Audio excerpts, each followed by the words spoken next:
1971ஆம் ஆண்டு உழைப்பாளர் தினமான மே 1ஆம் தேதி ஆந்திர மாநிலம் செகந்தராபாத்தில் ஒரு நடுத்தர குடும்பத்தில் பிறந்தார். இன்று அனைவராலும் தல என்று அழைக்கப்படும் அல்டிமேட் ஸ்டார் அஜித் குமார். புராண கதைகளில் பீனிக்ஸ் என்ற பறவையை நாம் கேள்விப்பட்டிருப்போம். எத்தனை முறை எரிந்தாலும் மீண்டும் மீண்டும் எழுந்து வரும். அப்படி பீனிக்ஸ் பறவைதான் அஜித்.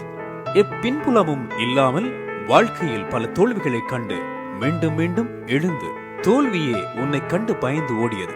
ஒரு சாதாரண டூ வீலர் மெக்கானிக்காய் வாழ்க்கையை தொடங்கினாய். ஆனால் இன்று உன் போட்டோ இல்லாத டூ வீலரே இல்லை. உன் முதுகெலும்பில் வேணாலும் 1000 காயங்கள் இருக்கலாம். ஆனால் அந்த காயத்தின் மருந்தாக மட்டும் இல்லாமல் உன் முதுகெலும்பாகவே இருப்பது உன் ரசிகர்கள் தான். கடலின் ஆழம் கூட அளந்து விடலாம். உன் ரசிகர்களின் எண்ணிக்கையை கணக்கிடுவதுதான் முடியாத ஒன்று. அஜித் என்ற ஒரு சொல் இன்றைய இளைஞர்களின் தாரக மந்திரம். தல என்ற ஒரு சொல் இளைஞர்களின் மந்திர வாக்காக இருக்கும்.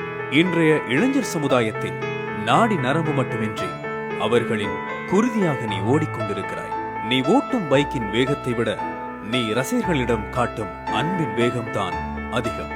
தன் ரசிகர்கள் பலத்தை வைத்து அரசியல் செய்யும் பல நடிகர்கள் மத்தியில் மன்றமே வேண்டாம் என்று அவர்களின் நலனுக்காக நீ சிந்தித்தாய். நீ மன்றம் வேண்டாம் என்று கலைத்திருக்கலாம். ஆனால் உன் ரசிகர்களின் மனதில் இருந்து யாராலும் கலைக்க முடியாது. நீ எந்த விழாவுக்கும் வருவது இல்லை. ஆனால் உன் பெயர் சொல்லாமல் எந்த விழாவும் நடப்பதில்லை. வலது கை செய்யும் உதவி இடது கைக்கு தெரியக்கூடாது என்பர். ஆனால் நீ செய்யும் உதவி வலது கை மட்டுமின்றி நீயே அதை மறந்து விடுவாய். அமராவதியின் மனதில் காதல் கோட்டை கட்டி ஆசை நாயகனாக வலம் வந்த காதல் மன்னன் நீ. யாருக்கும் அஞ்சாத குணம், வெளிப்படையான பேச்சு, இது உனக்கு மட்டுமே உரித்தானது. எங்களுக்கு தீபாவளி, பொங்கல் என்று எந்த பண்டிகையும் இல்லை. உன் படம் வெளிவரும் அந்த நாளே எங்களுக்கு திருவிழா. ஒரு நடிகன் எப்படியும் வாழலாம் என்று இல்லாமல் இப்படித்தான் வாழ வேண்டும் என்று அனைவருக்கும் உன் உதாரணமாயிருந்தாய்.